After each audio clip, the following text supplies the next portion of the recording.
जय Hind. PCS maker official YouTube channel में आप सभी का स्वागत है। तो देखिए फ्रेंड्स, हम लोग डे 16 ज्ञान बिंदु जीएस एकेडमी का जो दरोगा होमवर्क जो सीरीज था उसको हम लोग डे 16 को कवर करेंगे फ्रेंड्स। और इससे पहले 1 से लेकर 15 डेट तक कंप्लीट है। तो देखिए फ्रेंड्स, महज आपको प्रैक्टिस सेट में यानी कि एक आपके होमवर्क सीरीज में कम से कम आपको 75 क्वेश्चन रहते हैं और आपको मैक्सिमम क्वेश्चन उसमें 200 क्वेश्चन उसमें देखने को मिलेंगे, ठीक है ना। तो ध्यान रखिए, अभी तक महज आपको 3000 क्वेश्चन प्लस हो चुका है ये 15 दिनों में। तो प्लीज़ आप पीसीएस मेकर चैनल के विजिट कीजिए और वहाँ पे आपको प्लेलिस्ट में लगभग 15 वीडियो है। और देखिए फ्रेंड्स, मंडे टू फ्राइडे होता है, तो मंडे टू फ्राइडे होने के बाद सैटरडे को मैं आपको मास्टर वीडियो अपलोड करता हूँ, ताकि आप एक से लेकर जो भी आपका जो उस वीक में जितने भी डेज होते हैं मैं उसको कंप्लीट करवाता हूँ। देखिए, इससे पहले डे 10 से लेकर 15 तक लगभग 6 आपका जो होमवर्क सीरीज था वो मैं कंप्लीट करवाया। तो प्लीज़ आप उसे जाकर जरूर देखिएगा। और फ्रेंड्स, पीडीएफ के लिए नीचे दिए गए डिस्क्रिप्शन बॉक्स में टेलीग्राम का लिंक है, इससे ज्वाइन होकर आप इसका पीडीएफ ले सकते हैं। और डेट 17 मतलब ये डेट 17 है 2/2025 से आज का होमवर्क है, ध्यान से सुनिएगा, ठीक है। देखते हैं फर्स्ट क्वेश्चन करंट अफेयर्स और क्वेश्चन बैंक से है।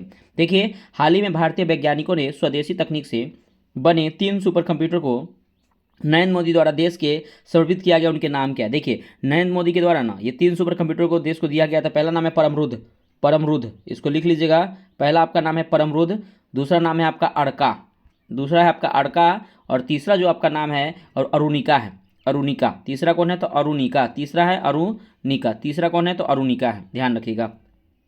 अरुणिका हो गया। अगला देखते हैं, नेक्स्ट है आपका कि विश्व स्तर पर सर्वाधिक सुपर कंप्यूटर किस देश के पास है? देखिए, विश्व स्तर पर ना सर्वाधिक जो सुपर कंप्यूटर ना चीन के पास है, चीन।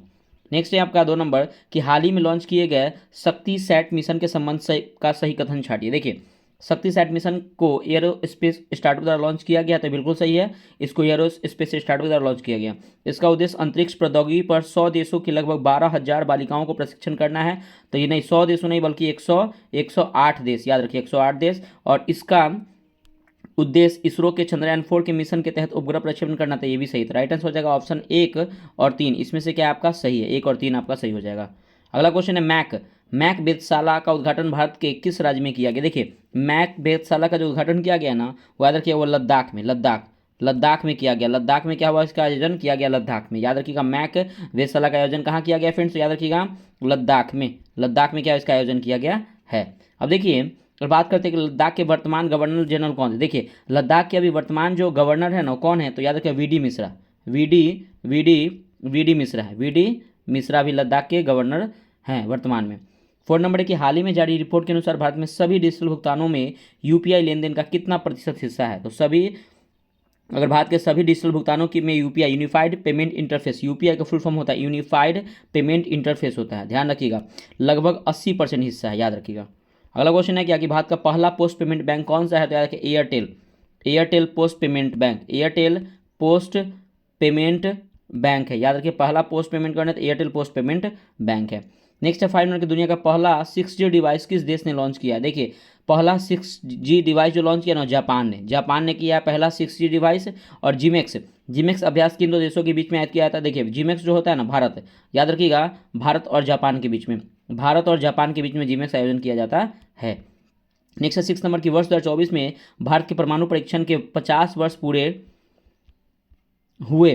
भारत का पहला परमाणु परीक्षण कब और कहाँ किया गया था? देखिए, भारत का पहला परमाणु परीक्षण 1974 में किया गया था राजस्थान के पोखरण में, जो एक असफल माना जाता है। और दूसरा परमाणु परीक्षण जो हुआ था वो 1998 में हुआ था, ये सफल माना जाता है 1998 में।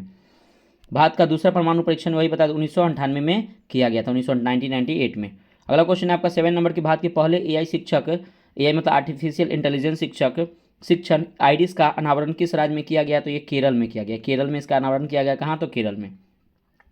अगला 8 नंबर की किस परमाणु ऊर्जा संयंत्र में 2 नए रिएक्टरों का उद्घाटन किया गया था? किस परमाणु ऊर्जा संयंत्र में 2 नए रिएक्टरों का उद्घाटन किया गया है? तो याद रखिए काकरापाड़ा परमाणु, याद रखिए काकरापाड़ा परमाणु संयंत्र जो आपके गुजरात में, काकरापाड़ा कहाँ है? तो गुजरात में, काकरापाड़ा गुजरात में है। और यहाँ पे 2 परमाणु ऊर्जा संयंत्र का नए रिएक्टरों का उद्घाटन किया गया है काकरापाड़ा गुजरात में।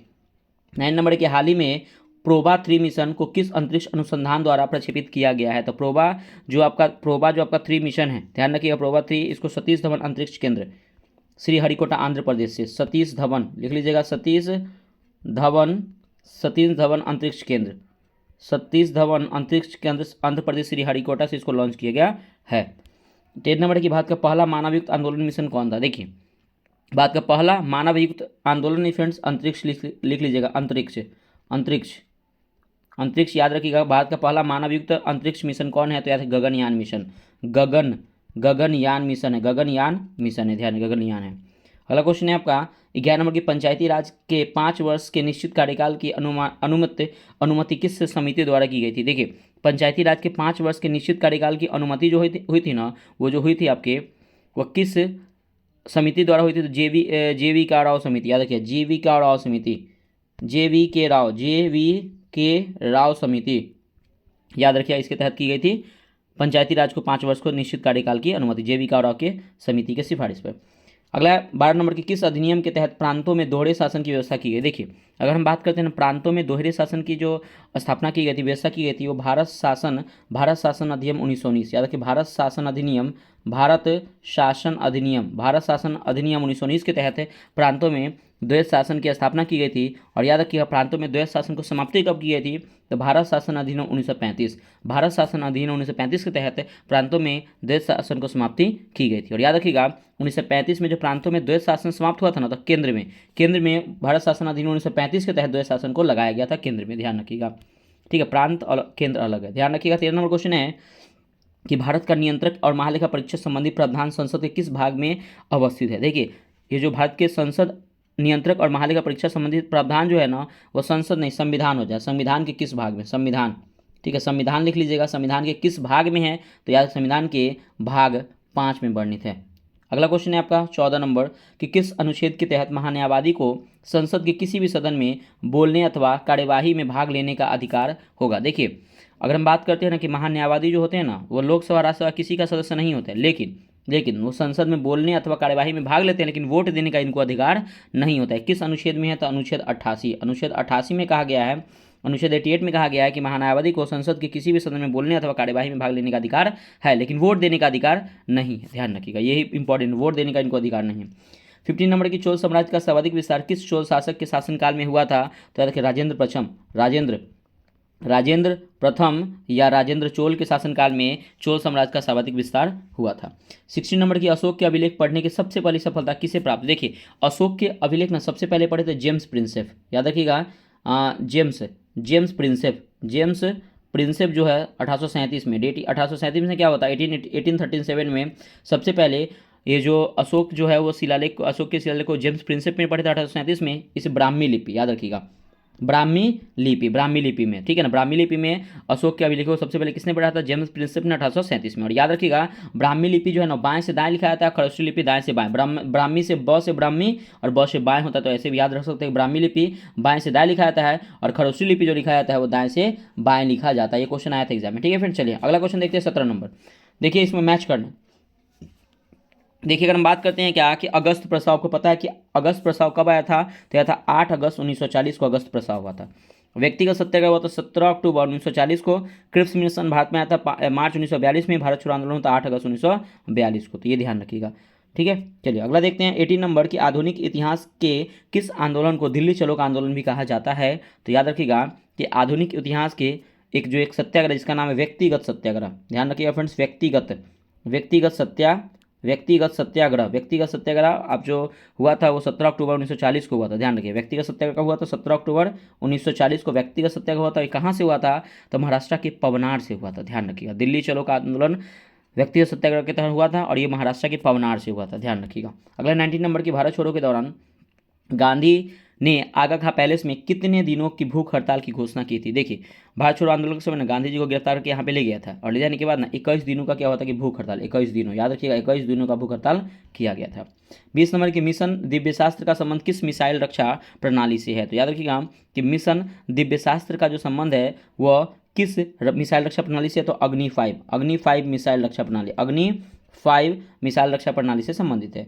नेक्स्ट 21 नंबर की, गणगौर उत्सव का आयोजन कहाँ किया जाता है? देखिए गणगौर उत्सव का जो आयोजन किया था वो राजस्थान में, गणगौर उत्सव का आयोजन कहाँ? तो राजस्थान में किया जाता है। 22 नंबर की, भारत की संसदीय व्यवस्था में कार्यपालिका किसके प्रति उत्तरदायी होती है? देखिए भारत की संसदीय व्यवस्था में ना कार्यपालिका जो होती है ना वो किसके प्रति मतलब कि उत्तरदायी होती है? तो विधायिका के प्रति, याद रखिएगा किसके प्रति? तो विधायिका के प्रति क्या होता है? विधायिका के प्रति क्या होता है कि उत्तरदायी होता है। अगर हम कार्यपालिका की बात करते हैं तो याद रखिए राष्ट्रपति, प्रधानमंत्री, उपराष्ट्रपति इसके तहत आते हैं। कार्यपालिका के तहत राष्ट्रपति, प्रधानमंत्री, उपराष्ट्रपति आते हैं।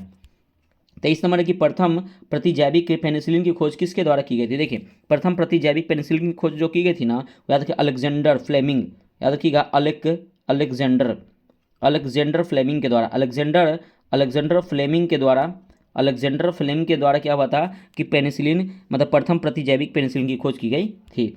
24 नंबर है कि दक्षिण एशियाई क्षेत्रीय सहयोग संगठन की स्थापना कब की गई तथा इसका मुख्यालय कहाँ है। देखिए दक्षिण एशियाई क्षेत्रीय सहयोग संगठन जिसको बोलते हैं सार्क इसको बोलते हैं सार्क की जो स्थापना की गई थी फ्रेंड्स याद रखिएगा, सार्क की स्थापना की गई थी वो 1985 में की गई थी, सार्क का स्थापना 1985 में। और इसका हेडक्वार्टर कहाँ है तो नेपाल की राजधानी काठमांडू में इसका क्या है, काठमांडू में क्या है इसका राजधानी है सार्क का। अब देखिए यहाँ पे एक आता है एशियन की अगर हम बात करते हैं तो आसियान मतलब वही आसियान बोलिए, आसियान की जो स्थापना हुआ था वो 1967 में हुआ था, आसियान का स्थापना 1967 में हुआ था। इसका हेडक्वार्टर कहाँ है तो जकार्ता, इसके हेडक्वार्टर कहाँ है तो जकार्ता। दोनों याद रखिए, आसियान भी याद रखिएगा, आसियान और सार्क, एशियन नहीं आसियान हो जाएगा। ठीक है, चलिए अगला देखते हैं। नेक्स्ट है 25 नंबर कि लॉर्ड लिंथलिगो द्वारा द्वितीय विश्व युद्ध में कांग्रेस का सहयोग प्राप्त करने के लिए कौन सा प्रस्ताव रखा गया था। तो देखिए लॉर्ड लिंथलिगो द्वारा द्वितीय विश्व युद्ध के कांग्रेस सहयोग प्राप्त करने के लिए जो प्रस्ताव रखा गया था उसका नाम है अगस्त प्रस्ताव। क्या है नाम उसका, अगस्त प्रस्ताव। अगस्त प्रस्ताव आया तो कब था तो 8 अगस्त 1940 को अगस्त प्रस्ताव को लाया गया था लॉर्ड लिंथलिगो के द्वारा। द्वितीय विश्व युद्ध की बात करते हुए पता है कि द्वितीय विश्व युद्ध जो हुआ था 1939 से लेके 1945 से द्वितीय विश्व युद्ध हुआ था। 26 नंबर के एलोरा का प्रसिद्ध कैलाश मंदिर कहाँ और किसका निर्माण किसके द्वारा किया गया था। देखिए एलोरा का जो प्रसिद्ध मंदिर जो है ना ये कहाँ पे है तो याद रखिए ये महाराष्ट्र में है, याद रखिए महाराष्ट्र में है, महाराष्ट्र के औरंगाबाद जिले में एलोरा का जो कैलाश मंदिर है वो महाराष्ट्र में स्थित है। और याद रखिएगा इसका जो निर्माण है ना राष्ट्रकूट वंश, याद रखिएगा राष्ट्रकूट वंश के द्वारा किया गया। 27 नंबर की भारतीय संविधान के किस अनुच्छेद के तहत राज्यपाल द्वारा महाधिवक्ता की नियुक्ति की जाती है। देखिए किस अनुच्छेद तो याद रखिए अनुच्छेद 165 अनुच्छेद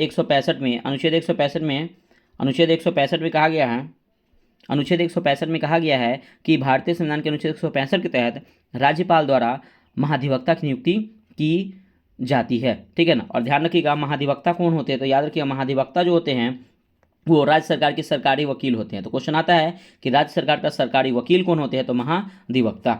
अगला 28 नंबर की सिंधु सभ्यता का स्थल मोहनजोदड़ो पाकिस्तान के सिंध प्रांत में किस जिले में अवस्थित है। तो याद रखिएगा ये सिंधु सभ्यता का स्थल मोहनजोदड़ो जो है वो पाकिस्तान के सिंध प्रांत के लकड़ाना जिले, याद रखिए लकड़ाना जिले में स्थित है। और याद रखिएगा कि मोहनजोदड़ो का जो शाब्दिक अर्थ होता है मृतकों का टीला होता है। मोहनजोदड़ो का जो खोज किसने किया था रखालदास बनर्जी ने।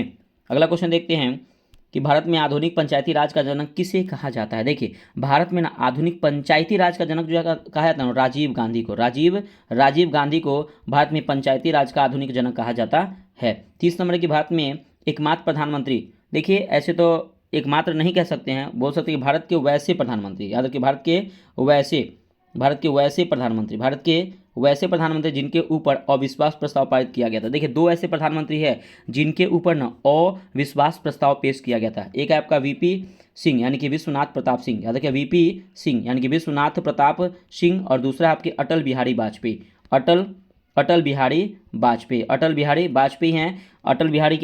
हैं, इनके ऊपर अविश्वास प्रस्ताव को पारित किया गया था। ध्यान रखिएगा अगर हम बात करते हैं अविश्वास प्रस्ताव की ना तो ये केवल लोकसभा में आता है, लोकसभा में। ठीक है, चलिए अगला क्वेश्चन देखते हैं।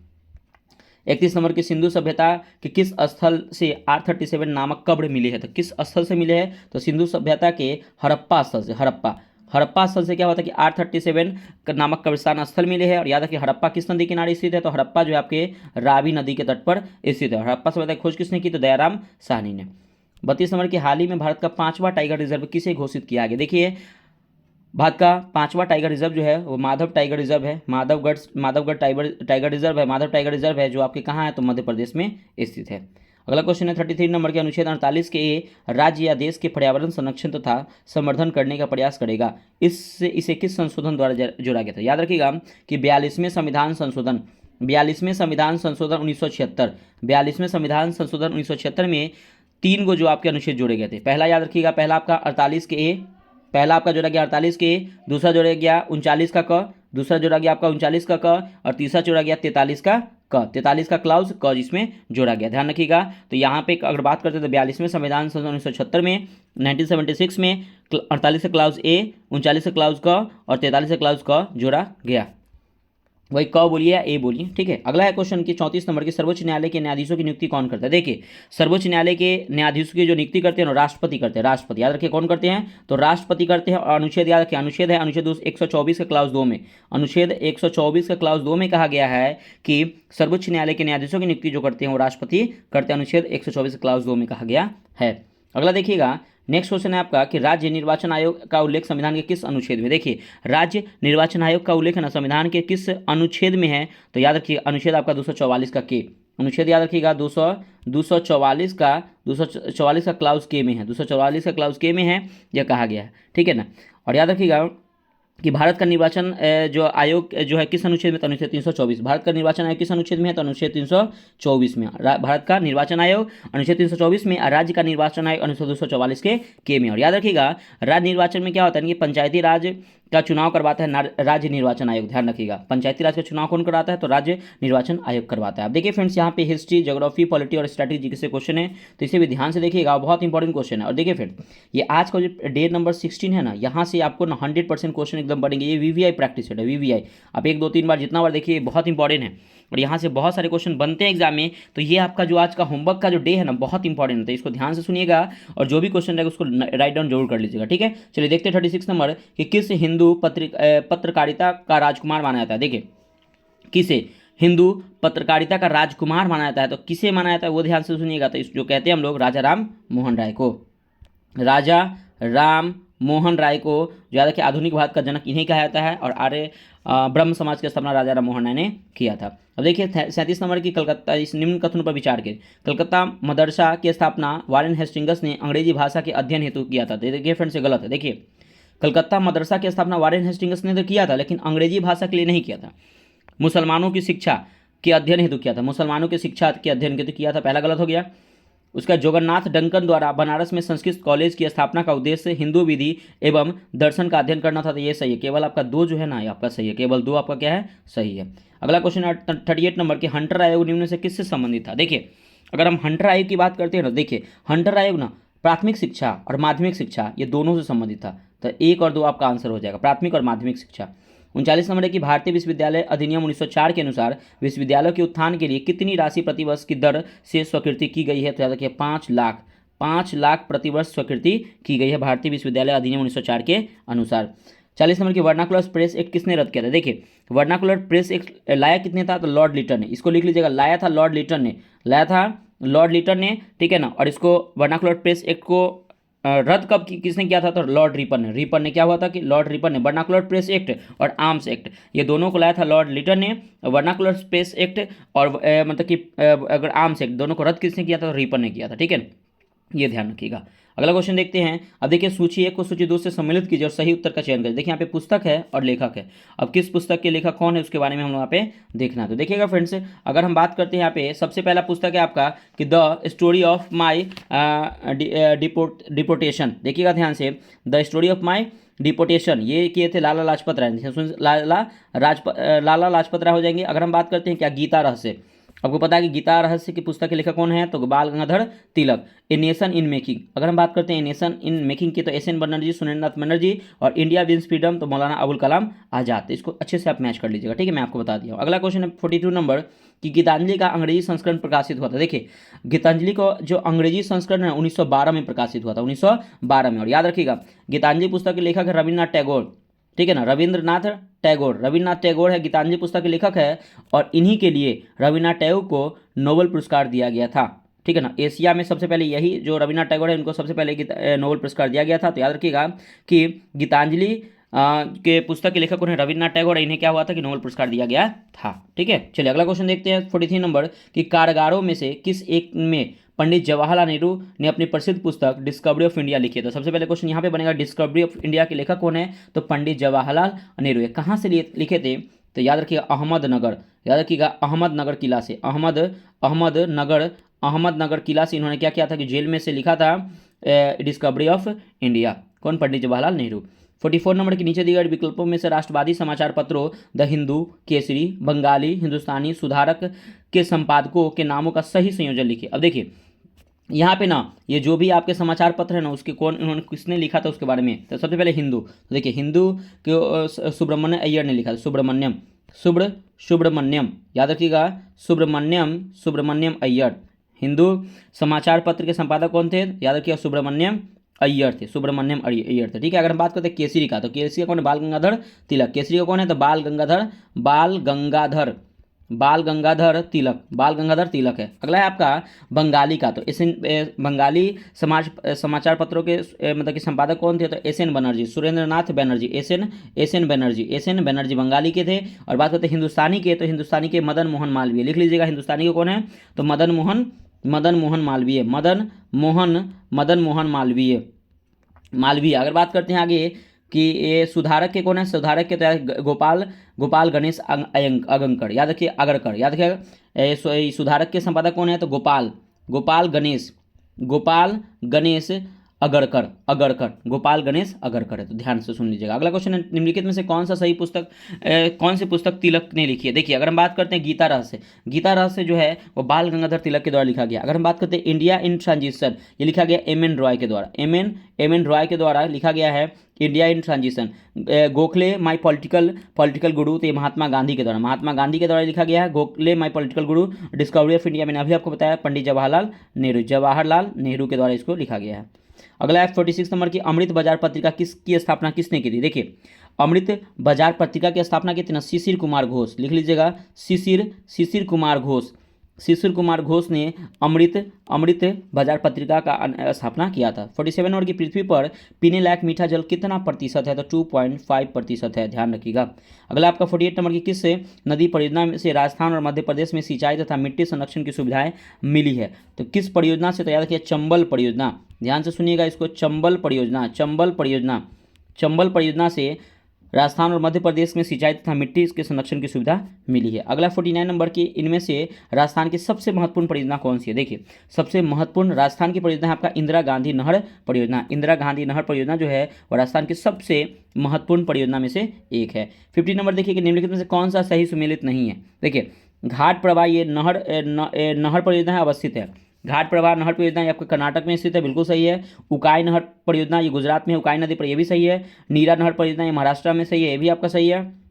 देखिए नेक्स्ट है आपका कि जवाई परियोजना आपके तमिलनाडु में नहीं। देखिए जवाई परियोजना जो है ना आपके राजस्थान में है। जवाई परियोजना कहाँ है, तो राजस्थान में जवाई परियोजना स्थित है, तो ऑप्शन नंबर डी ही आपका गलत हो जाएगा। 51 नंबर की, इंदिरा गांधी नहर का निर्माण कार्य वर्ष 1958 से प्रारंभ हुआ था, इसका उद्गम है। देखिए इंदिरा गांधी, सबसे पहले क्वेश्चन बनेगा कि इंदिरा गांधी नहर का निर्माण कब हुआ था, 1958 में प्रारंभ हुआ था। और इसका जो हुआ इसका उद्गम कहाँ है, तो हरिके बैराज से, लिख लीजिएगा हरिके बैराज से क्या है कि इसका उद्गम है। हरिका बैराज से क्या है, तो हरिके बैराज से इंदिरा गांधी नहर का उद्गम है, हरिके बैराज। 52 नंबर की, सरदार सरोवर परियोजना से लाभान्वित होने वाले राज्य कौन है। देखिए सरदार सरोवर परियोजना से लाभान्वित होने वाला राज्य कौन है, तो सबसे पहले कि सरदार सरोवर परियोजना किस नदी पर है, तो लिख लीजिएगा नर्मदा नदी पर। नर्मदा नदी पर यह परियोजना है। और इससे लाभान्वित राज्य कौन है, तो मध्य प्रदेश महाराष्ट्र, लिख लीजिएगा मध्य प्रदेश महाराष्ट्र गुजरात और आपके हो जाएंगे राजस्थान हो जाएंगे। ठीक है।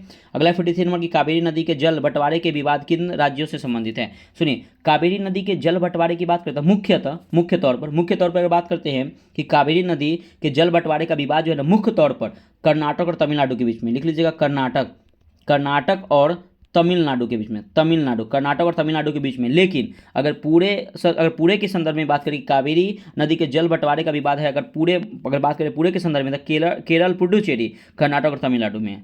ठीक है ना, ध्यान रखिए केरल पुडुचेरी, अगर ऑप्शन रहेगा उसके अकॉर्डिंग देखिए केरल और पुडुचेरी के कर्नाटक और तमिलनाडु के बीच में स्थित है। अगर मुख्य तौर पर पूछे तो कर्नाटक और तमिलनाडु, ऑप्शन आप देख लीजिए उसके अकॉर्डिंग आप टिक कीजिएगा, मैं आपको चारों आंसर बता दिया हूँ। ठीक है।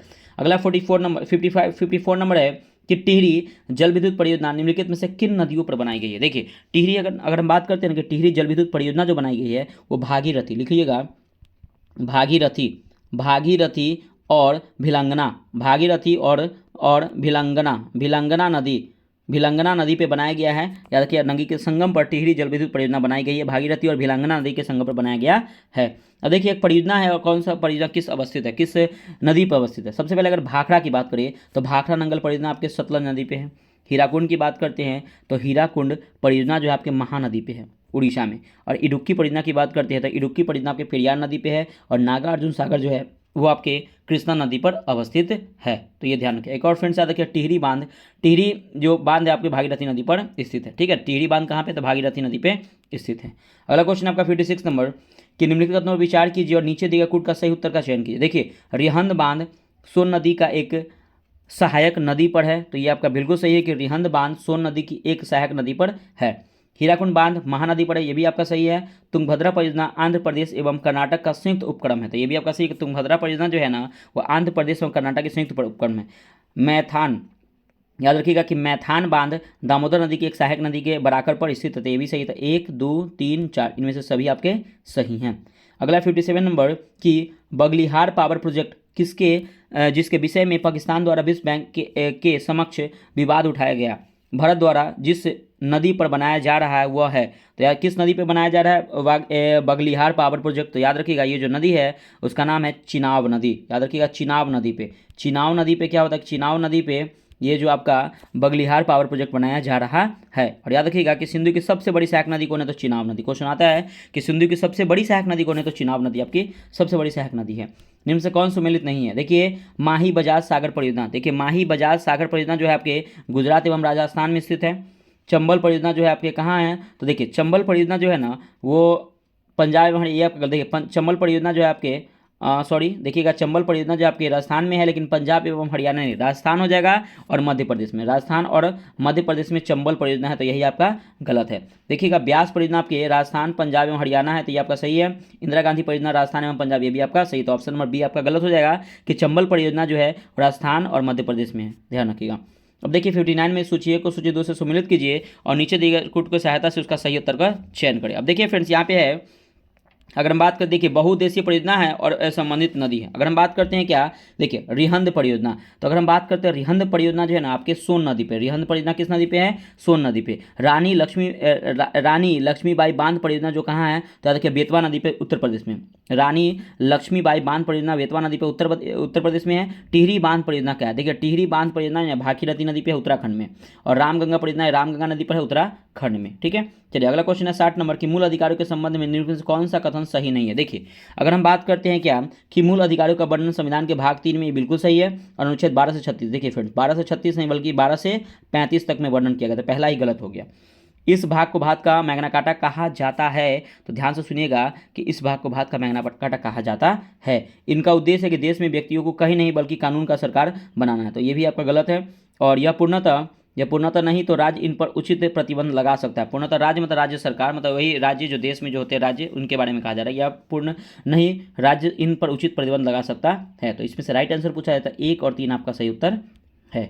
अगला क्वेश्चन है 61 नंबर कि भारतीय संविधान का कौन सा अनुच्छेद जीवन और व्यक्तिगत स्वतंत्रता के संरक्षण का प्रावधान करता है। तो भारतीय संविधान कौन सा अनुच्छेद, ध्यान रखिएगा भारतीय संविधान का जो अनुच्छेद है वो अनुच्छेद 21 लिखिएगा। अनुच्छेद 21 कहता है कि जीवन और व्यक्तिगत स्वतंत्रता के आरक्षण का प्रावधान करता है। अगला 62 नंबर कि निम्नलिखित में से कौन सा मौलिक अधिकार भारत के नागरिकों के लिए उपबंध है और विदेशों के लिए नहीं। तो याद रखिएगा आपको 5 ऐसे मौलिक अधिकार है जो भारत के लोगों को है लेकिन विदेशी को ही नहीं है। यानी कि अनुच्छेद 15, अनुच्छेद 16, अनुच्छेद 19, अनुच्छेद 29 और अनुच्छेद 30। याद रखिए 15, 16, 19, 29, 30 जो है वो केवल भारतीयों को प्राप्त है, विदेशियों को नहीं।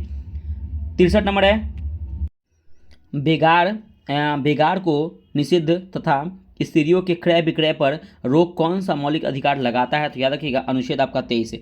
अनुच्छेद 23 जो है वह बेगार को निषिद्ध और स्त्रियों को क्रय विक्रय पर रोक लगाता है, अनुच्छेद 23।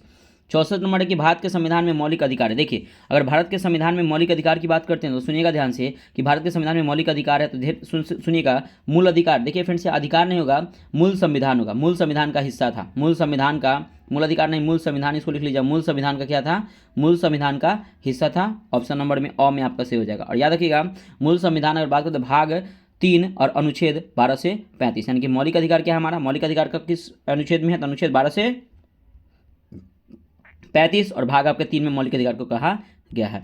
अगला क्वेश्चन है आपका 65 नंबर कि भारतीय संविधान के किस अनुच्छेद के अनुसार किसी भी पेशे को चुनने या व्यवसाय करने का अधिकार है, किस अनुच्छेद में कहा गया है? तो याद रखिएगा ये अनुच्छेद आपका अनुच्छेद 19 के क्लाउज 1 के क्लाउज जी में ये कहा गया है कि भारतीय संविधान के अनुच्छेद 19 के क्लाउज 1 के क्लाउज जी में के अनुसार किसी भी पेशे को चुनने या व्यवसाय करने का अधिकार है। 66 नंबर के 86वें संविधान संशोधन अधिनियम द्वारा शिक्षा के अधिकार को किस मौलिक अधिकार में भाग बनाया गया? देखिए 86वें संविधान संशोधन याद रखिएगा, अगर हम बात करते हैं क्या कि ये जो हुआ था इसमें स्वतंत्रता का अधिकार 86वें संविधान संशोधन अधिनियम के द्वारा शिक्षा के अधिकार को किस मौलिक अधिकार का भाग बताया गया था? ताकि स्वतंत्रता का अधिकार, मौलिक अधिकार आपका एक स्वतंत्रता का अधिकार, स्वतंत्रता अधिकार अनुच्छेद 19 से 22 में आपका स्वतंत्रता का अधिकार में वर्णित है। और याद रखिएगा ये अनुच्छेद 21 के 1 के तहत ये बताया गया था। तो ध्यान से सुनिएगा कि 86वें संविधान संशोधन अधिनियम द्वारा शिक्षा के अधिकार को किस मौलिक अधिकार के भाग बताया गया था? तो याद रखिए स्वतंत्रता के अधिकार अनुच्छेद 19 से 22 बताया गया था, ठीक है ना। अगला क्वेश्चन देखते हैं कि 67 नंबर के निम्नलिखित को सुमेलित कीजिए। मूल अधिकार है और अनुच्छेद। देखिए अगर हम बात करते कारखाना में जो बालक काम करते हैं वो किस अनुच्छेद में बताया गया है कि वो काम जो करेंगे नहीं करेंगे? वो अनुच्छेद 24 में बताया गया, अनुच्छेद 24। ध्यान से सुनिएगा, अनुच्छेद 24 यहाँ पे मैच कर लीजिएगा। अगर हम बात करते हैं अनुच्छेद 24 हो जाएगा, ठीक है। अगर बात करते हैं नियोजन का प्रतिषेध, देखिएगा नियोजन का जो प्रतिषेध है और नियोजन का प्रतिषेध जो है ये मतलब कि अंतःकरण की स्वतंत्रता। ध्यान से सुनिएगा, नियोजन का प्रतिषेध जो है अनुच्छेद 25 में और बलात् श्रम का प्रतिषेध जो है, बलात् श्रम का प्रतिषेध किस में? तो अनुच्छेद 23 में है। और अल्पसंख्यक के हितों में सुरक्षा जो अनुच्छेद 29 में वर्णित है।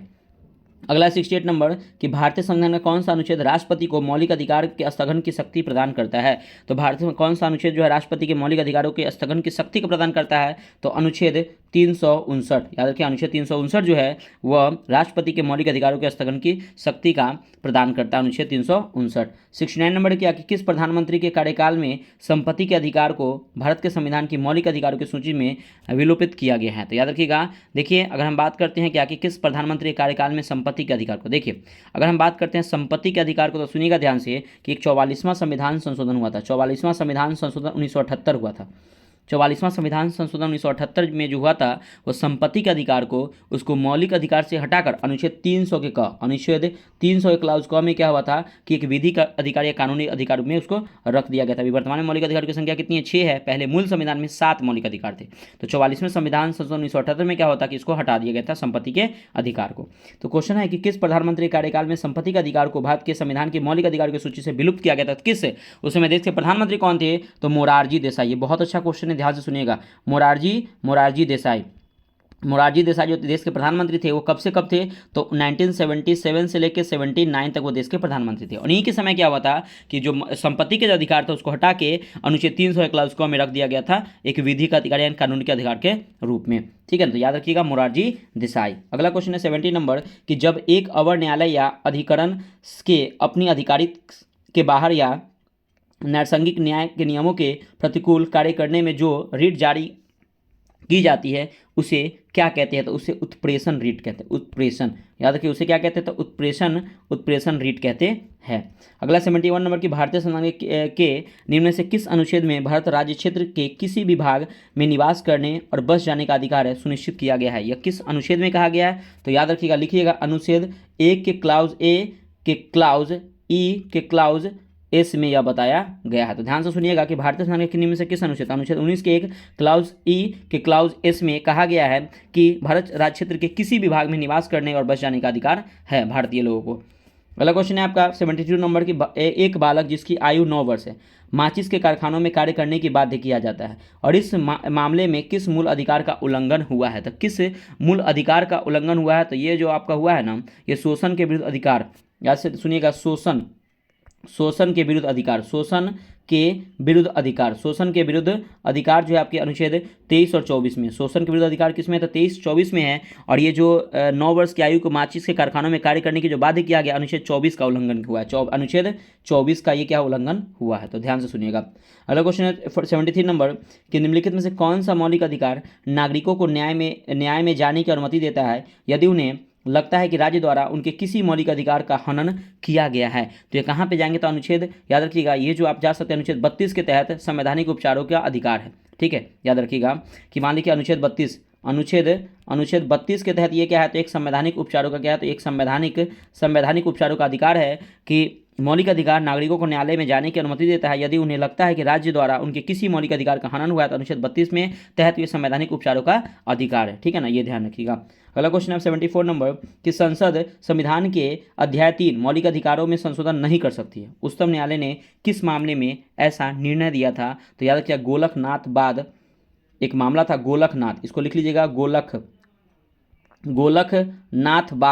गोलकनाथ बाद मामला जो हुआ था 1967 में हुआ था। 1967 में गोलकनाथ बाद हुआ था, जिसमें कहा गया था कि संसद संविधान के अध्याय 3 में संशोधन नहीं कर सकता है उच्चतम न्यायालय। या किस मामले में कहा था, तो गोलकनाथ बाद 1967 में। और याद रखिएगा ये जब 1967 में जब गोलकनाथ बाद जो हुआ था, तो इसमें उस समय ना सुप्रीम कोर्ट के न्यायाधीश कौन थे, तो के सुब्बा राव थे। याद रखिए के सुब्बा राव, इसको लिख लीजिएगा, के सुब्बा राव थे। के सुब्बा राव कौन थे, तो जब गोलकनाथ वाद जब आया था 1967 में, उस समय सुप्रीम कोर्ट के न्यायाधीश कौन थे, मुख्य न्यायाधीश थे के सुब्बा राव। अब देखिए यहाँ पे एक क्वेश्चन और याद रखिएगा कि एक हुआ था 24वां संविधान संशोधन।